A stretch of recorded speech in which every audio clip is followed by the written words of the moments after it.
sur le site numéro 1 de l'Afrique francophone muy Seneweb ñëpp xam ko di bég lool saa su nekk si seetaan bi ngeen ñuy seetaan un peu partout dans le monde. tey nag ma xaw a génn tuuti lu xaw a un peu spécial comme Seneweb people ñëpp lay dalal nee naan bàyyiwul sëriñ bàyyiwul président bàyyiwul kenn tey ñu génn tuuti politique bi ndax xam ngeen ne suñu 2 numéros yi passé yëpp ay politiciens lañu jëloon tey nag ñu xaw a changé tuuti nga xamante ne comme yéen a koy laaj ñu dalal koo xamante ne ni ancien international la woon basket nekk aussi leader nekk tamit njiitu presse nekk koo xamante ne ni tabarkalla macha allah ñoo ñuy tàppe si wàllum Sénégal daal di tàppe ay imprimeur ak yooyu daanaka si ñi ko fi jiitu si la bokk muy président Baba Tandian ñu ngi lay nuyu di la dalal suñu biir kër gi.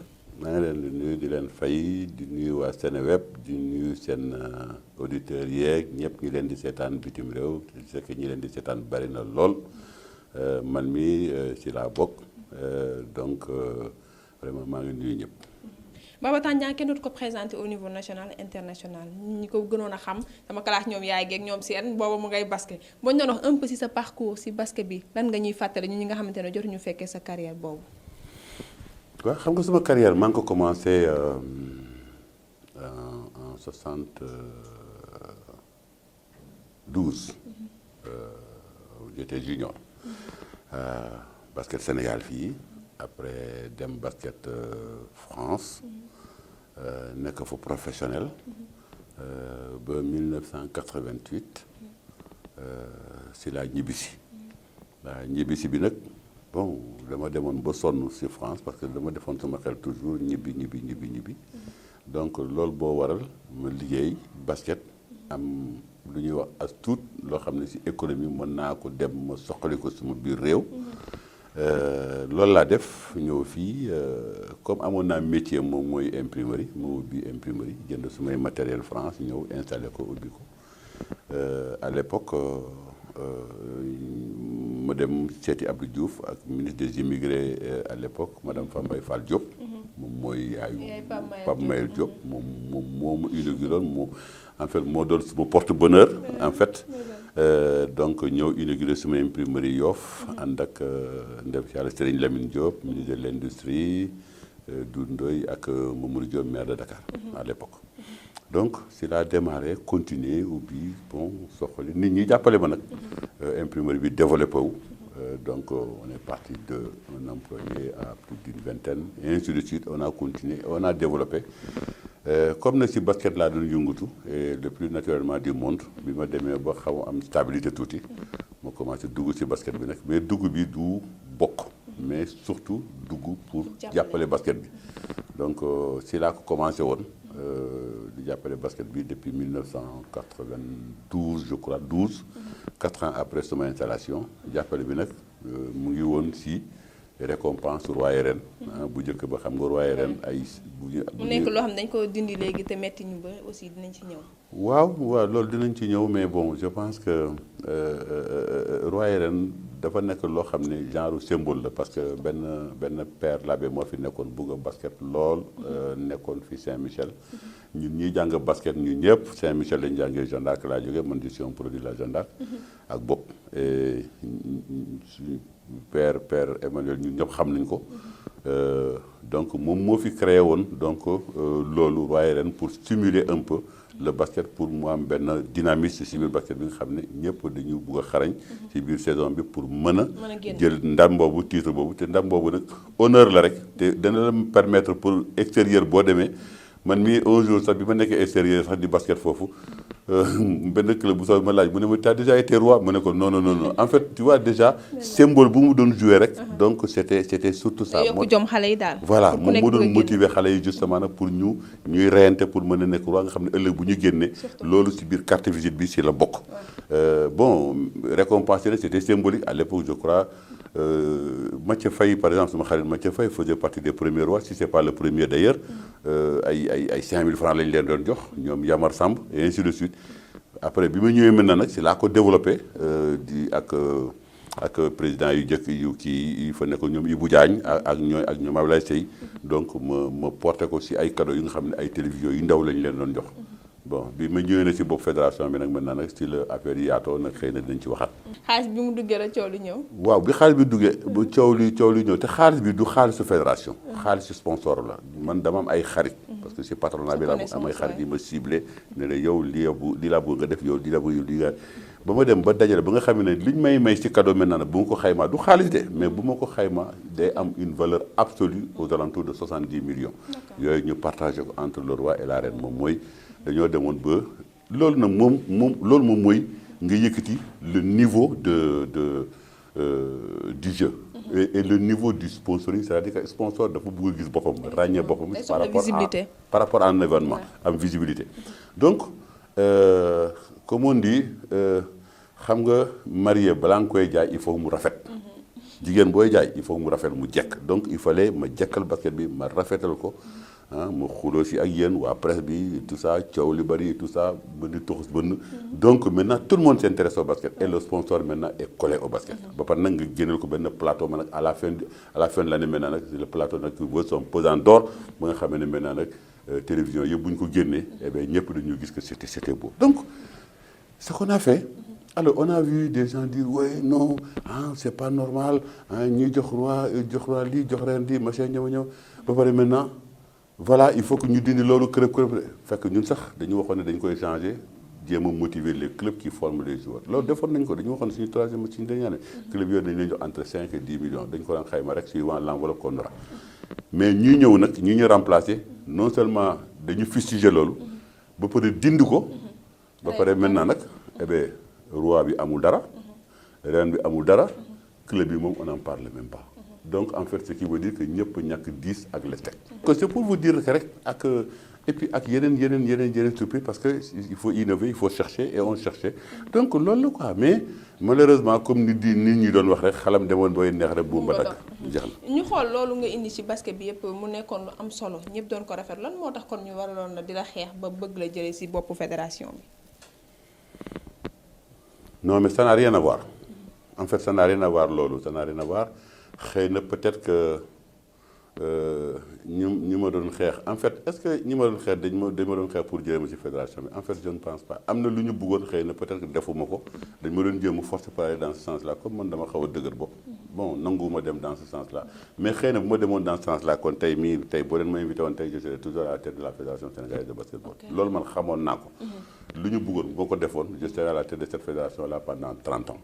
mais dafa nekk loo xam ne maintenant nag ce n'est pas ma vision ce n'est pas mon point de vue. C'est-à-dire que lépp lu may doxal dama ko bëgg a doxal si yoon. yoon nag ça ne s'applique pas à moi man maa ko war a appliquer parce que je suis le patron du basket sénégalais donc am na loo xam ne bu ma koy joxee ak loo xam ne bu ma koy séddalee du ma koy yemale si benn nit wala ñaar nit.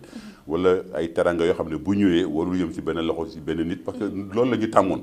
te loolu nag mënul woon ànd ak suma vision. loolu nag moo ma indil problème yi ma am nii yëpp. te problème boobu nag wër nañ fu nekk pour jéem a seet ni ñu may déstabiliser amuñu ko. malheureusement ñu ngi ko amee si. fraude bi xale yi seen. mooy bi ñu naan da ngay def ay fraude. voilà damay def ay fraude. jugement ay xale ak yooyu damay jël problème fraude boobu sax xaw ko méngale tey sax ak li dal Père Lamine Diack. dama koy xam nga c'est le hasard. Père Lamine Diack. ñu ngi koy arrêté def ko mise en examen et tout ça. parce que y a ay affaire de dopage ay. mais il est le président. est-ce que mooy dem di xool chez le médecin kii lan la am kii lu am ainsi de suite est-ce que c'est son problème c'est pas son problème. Non. Mais c'est le patron. C'est-à-dire que c'est la personne morale bu dara xëyee foofu. eh bien il est le premier à payer. et c'est ça qui s'est passé et c'est ça qui s'est passé à mon niveau. Il y a eu des cas de fraude au niveau de l'âge. te le cas de fraude au niveau de l'âge gis nga man maa bañoon coow li jóg rek. mais léegi comme jeex na taasewu na. mais dama ne coow li bu ñu ko yokkoon kon même parents yëpp si biir ñu ngi si biir parce que pour xale yooyu pour ñu mën a jouer. pour ñu mën a qualifier.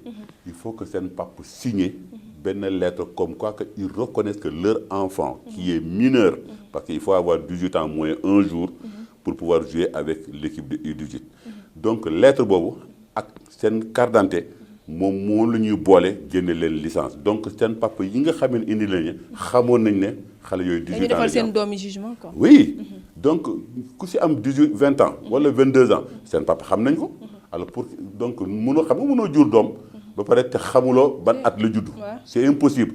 mais léegi bu fekkee ne xale bi xam na ne am na 22 ans wala 23 ans nga ñëw ànd ak moom indi extrait de naissance bu 18 ans ba pare signer parce que il faut l'autorisation parentale. Le parent il signe donc le parent reconnaît de facto que ce gosse là il a 18 ans alors loolu ana yoonu président fédération. ñoom bu ñu xamoon ne que affaire bi fii la naroon egg. je suis sûr et certain parce que xam naa leen quand même parce que c'est des basketteurs ay anciens basketteurs la ñu ak ñoom seen. xam naa aussi que lu ñu soxor bu ñu xamoon ne affaire bi fii la naroon egg. je suis sûr et certain mun naa parier ne il l'aurait pas fait. mais suñu gaynde yi tamit dem ñëw indi coupe d'Afrique bi en tant qu'ancien basketteur nan la def ci sa xol. ah c'est une bonne chose je les félicite.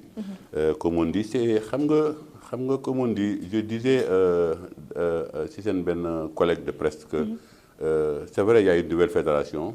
En 2 mois on ne peut pas préparer une équipe pour gagner mais c'est une continuité. Nous on était là on a travaillé. On a mis des structures pour les garçons et pour les filles. Pour que ñu mën en fait ñu enfin ñu indi ndam li. Bon ndam li ñun fekkewuñu ko. ñeneen ñoo ko fekkee. mais neex na seen xol daal mais yàqul dara en fait yàqul dara parce que c'est nous dans nous. mais président newoon nañu ku def lu rëy am lu rëy lu ngande lu rafet te ba léegi gisaguñ dara xale yi. ñu ngi ñibbi ndànk-ndànk. non danañu gis. danañu gis. président du waxu caaxaan. d'accord non président lu mu wax fu dëgër la ko teg te man xam naa à peu près xam naa lu mu nar a def. mais duñ ko wax on lui laisse la primeur moom mu def ko. d'accord ba mu pare. waaw Macky Sall xam ay caaxaan yooyu xamul loolu te lu mu wax xale yi. Récompense bu mu leen dig il le fera te je pense que les enfants seront satisfaits. bu jotee rek dina yegg si daal. bu jotee dina yegg mais contexte bi aussi il faut comprendre que contexte bi avec le problème de la Mecque et tout ça loolu aussi nga bugg si boole ay festivités. il faut quand même reconnaître que pour un pays musulman ce n'est pas facile. donc avec le recul il fallait prendre un recul. même Sonatel a fait un recul parce que hier lañ doon def seen cérémonie sargal les lions. donc à plus forte raison un État est tout à fait logique et normal et tout le monde l'a apprécié et salué. mais il faut savoir aussi que xale yu jigéen ñi aussi dañu am timing mu nga xam ne bu championnat d'Afrique bi jeexee rek ñi am club dañuy obligé di ñibbi. waaw d'accord bu ñu génnee ci basket bi ñu ñëw ci wàllu média bi ñu gis ne homme d'affaires yu bëri da ngeen di bëgg yor groupe de presse yow nga yoroon le matin jékki-jékki jaay ko yoroon nga fi comme set ak yooyu ñëpp nekkoon fa ay actionnaires ñu xëy nga yor direct info jaayaat ko lan moo waral loolu. non c'est-à-dire que en fait jaayuma matin dama ko arrêté. xam nga matin c'est. te journal bu amoon influence la. gis nga matin. l'histoire du matin. l'éclosion de la presse nii tey boo leen ko gisee tey tout est parti du matin. matin man la woon Cheikh Tall Dioum. Bara Tall. Youssou Ndour ñun ñeent la woon. maa ko démarré Bara Tall ñoo fekk si ma. Cheikh Tall Dioum ak Youssou Ndour. ñëw associé si. donc et ñu dem si biir nag xam naa nag li affaire leadership mën a reposer bon. ma ne leen nag man maa créé suma yëf man kenn du ma jiitu affaire nag après ñu dem nag bon xam nga rek affaire booy lañ ko defoon quoi. on a fait ça il y a 15 ans. après ñu def ko nag bon xuloo suñu biir matin ñu tas. bi ñu tasee. man ma des ak suma matin. Bara Tall Youssou Ndour Cheikh Tall Dioum ñu dem créer. comme set. ñu dem si biir ñoom aussi xaw ma lan moo fa xew foofu ñu tas seen diggante voilà ñu xuloo bu sew après bu tas. Youssou dem Sport FM ku si nekk dem sa yoon voilà après Youssou Ndour dem créer Sport FM. Sport FM waaw. Cheikh Tall Dioum dem créer les presses du volcan. et Bara Tall comme c'est lui qui avait mis le plus de billets là-bas. donc est resté à Comset. donc après Sport FM noonu la dem évoluer ba dem créer non Comset créer le populaire. c'était le premier journal à 100 francs. donc personne n'y croyait. ils l'ont fait et ça a marché. et Youssou Ndour est venu créer l'Observateur. le premier numéro d'Observateur suma imprimeur lañ ko tiré. à 3000 exemplaires. aujourd'hui il tourne à environ à 100 000. donc ce qui veut dire que entre boobu ak léegi. il y a eu quand même un trajet. donc Youssou Ndour créé donc l'Observateur. après RFM ñëw. GFM rek. ñëw GFM ñëw topp si TFM ñëw topp ainsi de suite donc mais tout est parti un peu. si le matin du matin. mais yow léegi fan nga toll comme ñoom ña nga àndoon ñëpp kenn ku si nekk dem na bàyyi ji boppam. waaw mais bon. sa direct bi da nga ko jaay léegi Cheikh Amar. Direct Info ma créé Direct Info. parce que Direct Info dama ko bëgg def un journal gratuit. mais je me suis rendu compte que finalement le Sénégal Direct Info est le premier journal à être tiré ici à plus de 100 000 exemplaires. on l'a tiré à 100 000 exemplaires ici et puis avant midi 13h mu jeex. parce que en fait dañ ko doon jaay je crois à l'époque 50 francs. parce que dañ ko bëggoon def un journal gratuit mais malheureusement sénégalais dañoo amul culture journal gratuit. donc journal gratuit mooy jël dajale. xamuñu lu ñu leen di may daal. voilà dem jël wala ñu lire ko dem jaay ko gerte caaf après on s'est dit non nañ ko jaay 50 francs ba pare jox distributeur bi 40 francs ñun ñu jël 10 francs 10 francs yooyu moom moo ñu attesté ne comme quoi que ce journal bi il a bien été vendu. Alors et j'avais deux partenaires. Malheureusement, entre-temps, les partenaires n'ont pas suivi. Donc bon, on a limité le tirage, wàññi ko ba pare yokk prix journal bi pour rattraper au même prix que tout le monde. Bon, Cheikh Amar si la bokkoon d'ailleurs, si partenaire yi la bokkoon. Et on a continué, on a cheminé et après finalement il a man quelque part à un moment j'en avais un peu assez quoi, un peu de la presse. Et kon wàllu presse bi da nga ci génn wala da nga teg projet yi? Non, génnuma ci woon, c'est-à-dire que j'ai fait du recul. En fait, j'ai voulu céder le Direct Info à Cheikh Amar mu administrer ko tout seul parce que derrière je voulais réallumer un peu le matin. Et je suis dans ce projet bàyyiwuma ko de je suis dans ce projet mais je pense que d'ici la fin de l'année maa ngi xalaat début janvier. yaa ngi xalaat ubbi télé ubbi rajo ak yooyu wala. non télé rajo non télé rajo. d'accord non télé rajo moom tey ku ko ubbi tey moom si coono ngay dugg parce que aujourd'hui je pense que l'espace est occupé par ceux qui sont là. Et je crois que ce serait même suicidaire. ok en tant que père de famille nan nga gisee tolluwaay réew mi ndax fa la ñuy tëjee nga tàggatoo waale. en tant que. père de famille nan nga gisee tolluwaay réew mi. waaw tolluwaay réew mi père de famille kuy xëy di joxe dépense di dugg si dëkk bi di defar ay affaire joxe dépense xaw na métti parce que tout simplement xam nga mutation la xam nga chaque fois bu régime bu bees bu ñëwee rek day am mutation il faut savoir aussi loolu lañ doon wax ci régime Ablaye Wade xam nga ñëpp non mais yow sax yëgoo dëkk bu métti parce que yaa fi may woon 4x4 bi ak 15 millions yi temps yële yow moom tabarkàlla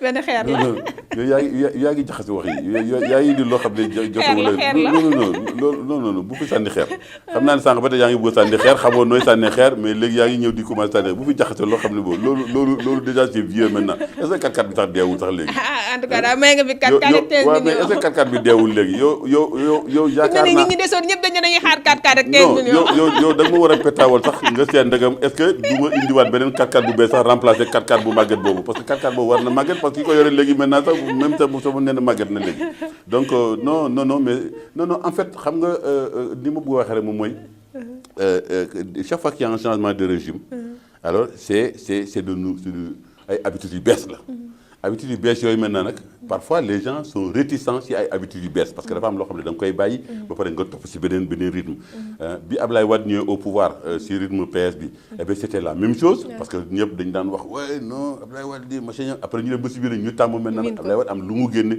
nit ñi tàmm il dit c'est mieux bon c'est la même chose que ce régime là il arrive day indi aussi ay fànnam ay pexem ay moyens ak nu mu koy tëralee et ça prend du temps avec Ablaye Wade ça a pris au moins 3 ans et loolu moo waral nag changement de gouvernement bu ñëwee lu bari day taxaw ñu lu bari day taxaw lu bari day changer et lu bari day redémarrer et peut-être maintenant bu démarrer maintenant nag eh bien ñu doon taxaw di sal maintenant nag vont se retrouver maintenant dans ce démarrage et forcément parce que l'envie est toujours la même que ça soit Wade que ça soit Macky Sall c'est-à-dire c'est le développement économique parce que sans développement c'est-à-dire que vous n'avancez pas et il faut absolument créer des mécanismes de développement pour que les jeunes puissent trouver un emploi plein, les jeunes qui sortent des études, les étudiants et autres qui aient des débouchés. Et ça, c'est le rôle du pouvoir. Et le rôle du pouvoir n'est pas de créer des emplois, mais c'est de faire en sorte que l'emploi se crée par ceux qui peuvent le créer, c'est-à-dire c'est les chefs d'entreprise, c'est-à-dire nous. Donc, ces mécanismes-là, ku nekk nag ak ce style. Diouf avait son style. J'ai connu l'ère de Diouf, j'ai connu l'ère de Wade, et on est sur l'ère de Macky. Et je pense que Macky, comme je le disais, on a beau critiquer, mais Macky pense exactement comme Diouf et Wade, c'est-à-dire développer le pays sur le plan économique, que tout le monde trouve le plein emploi. lay tàggatoo. waaw maa ngi nuyu ñëpp di nuyu waa Seneweb di wax ne ouf je suis sauvé parce que ndaw si lu ma doon xaaree xaw naa ko dribbler tuuti. def ma bal quoi. voilà il fallait que ma dribbler ko parce que il fallait nga basket fii ak moom parce que malheureusement pour elle dafa invité basketteur te basketteur moom dribbler rek moom mooy liggéey en fait ce qui fait que yoon bu mu boon dugaloo jotuma fa jaar jotuma fa dugal mais néanmoins quand même jot na ma fi sànni un peu ay xeer yu daw mais c'était pas méchant en tout cas maa ngi koy remercier di remercier waa Seneweb j'espère que comme ni ma koy waxee rek est-ce que j'espère que je n'ai pas blessé des gens par rapport ak ni may waxee est-ce que je n'ai pas heurté des gens bu fekkee def naa ko nag maa ngi si jégalu vraiment di nuyu ñëpp. te dégg ngeen ko noonu moom président Tandian lañ fi dalaloon si disponibilité bi ñu ko wooyee mu dagg ay téem yëpp ñëw wuyu suñu fii suñu kër gi di ko jaajëfal bu baax a baax di ko ñaanal yàlla yokk ko wér ak wér leen di ko jaanal ñi ñuy seetaan si réew mi ak bitim réew yëpp di leen jox dox daje semaine bii ñëw jaajëf Omjito bég naa ci yow ak Ami Collé sama magi bopp ji génn si coiffure bi Babacar moo génn si habillement bi.